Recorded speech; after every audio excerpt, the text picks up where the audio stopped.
Salut, moi c'est Ludo, ça roule?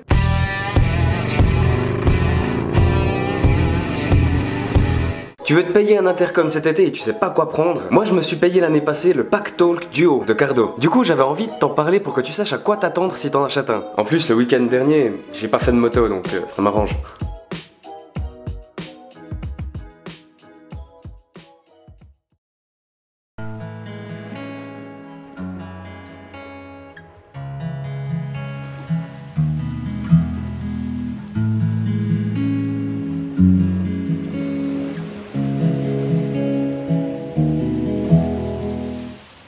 Le Pack Talk Duo est une offre de la marque Cardo. Le duo dans le titre, c'est que le pack est vendu à la paire. C'est des boîtiers à installer sur le casque et sans fil pour se connecter entre intercoms ou par téléphone. C'est cool de parler avec quelqu'un.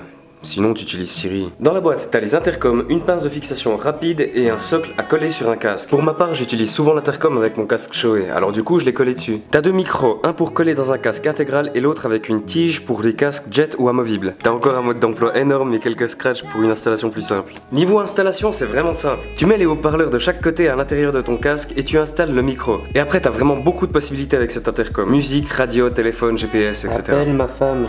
Envoie un message à Derek. Salut, ça va? Et après t'as beaucoup de possibilités avec cet intercom, musique, radio, GPS, téléphone, etc. Quand il est connecté au téléphone, tu peux utiliser la commande vocale pour faire des appels, envoyer des messages, mettre la musique ou ouvrir le GPS du téléphone. Pour ma part j'ai un iPhone, du coup j'ai pas mal de possibilités avec Siri. Ramène-moi chez moi. Du côté Android, je sais pas du tout ce qu'on peut faire. La qualité radio n'est pas mauvaise, mais elle est quand même limitée en distance. Et le mode intercom est compliqué. Alors quand tu le reçois, il est connecté d'office avec l'autre intercom qu'il y a dans la boîte. Mais pour connecter plusieurs intercoms sans perdre les autres déjà enregistrés, c'est vraiment compliqué. Il y a plusieurs modes et la plupart du temps, il faut un spécialiste Swisscom pour le dépanner. Et les commandes, si t'as pas l'application, sont vraiment aléatoires. Tu peux télécharger une application qui t'aide pas mal à faire les connexions, mais même avec ça, c'est assez problématique. Voilà, sur cet intercom, j'ai bien aimé que tu puisses le mettre et le retirer facilement. C'est aussi un bon matos qui accepte les grosses pluies et les petites chutes. Le fait de pouvoir répondre au téléphone à moto m'a personnellement changé la vie. Et ce qui est le plus fort, c'est de pouvoir appeler avec la commande vocale de ton téléphone. La batterie, je sais pas ce qu'ils ont mis là-dedans, mais ça tient super longtemps. La connexion entre intercoms quand ils sont déjà reconnus est facile. Un simple cri dans le casque suivi d'un appel intercom et c'est fait. Le plus gros problème pour moi, c'est son prix. J'ai acheté plus de 250 francs par intercom. Ça fait quand même mal quand on voit d'autres payer 2 fois moins cher pour des intercoms fonctionnels. Les haut-parleurs et la réception du micro sont pas top. Impossible de l'utiliser pour faire un vlog. Aujourd'hui il fait un peu froid quand même. Ça grésille, ça tape, mais bon, à la base, c'est prévu pour être connecté entre motards. Et si t'entends pas le...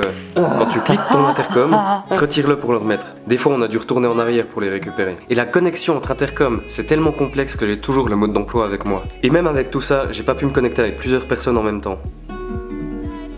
Bref, voilà ce que j'ai pu relever après une année d'utilisation. C'est un modèle qui fonctionne bien quand t'es habitué à rouler avec la même personne. Quand t'es dans les bouchons et que tu t'emmerdes. Quand t'es déjà parti et que t'as oublié d'éteindre les plaques de cuisine et que tu dois appeler ta femme pour l'éteindre. Quand t'es en retard à un rendez-vous et que tu dois les avertir. Quand tu fais un call avec tes potes et qu'ils se font du souci parce que tu fais long. Quand t'as envie de pisser, quand t'es sur la réserve. Et la liste est longue. Du coup, pas déçu de l'avoir acheté, mais je pense qu'on peut mieux faire en termes de facilité d'emploi. J'aime bien l'utiliser, mais je pense que c'est quelque chose qu'on peut s'en passer pour des petites virées. À partir de 1000 bornes, c'est plus une petite virée. C'est pas une vidéo promotionnelle, c'est vraiment pour vous montrer ce que j'utilise. Et comme pour l'instant j'ai que celui-là, je peux pas vraiment faire de comparaison. Mais si une autre marque se présentait à moi, je veux bien faire un test. Voilà, j'ai terminé mon test. Le week-end dernier, on n'a pas fait de moto, mais on a fait de la randonnée. Du coup, avec ma femme, on hésite à partager des vidéos de randonnée sur une autre page. Moi, je me demande qu'est-ce que t'en penses. La semaine prochaine, très important. Si je fais pas de vidéo, c'est que je suis sur la route pour faire de nouveaux épisodes. Voilà, j'espère que cette vidéo test t'a plu et a pu t'aider pour un prochain achat. Comme d'habitude, oublie pas de t'abonner et partage un max, moi ça me fait du bien de savoir que les gens regardent ma vidéo. Et à plus!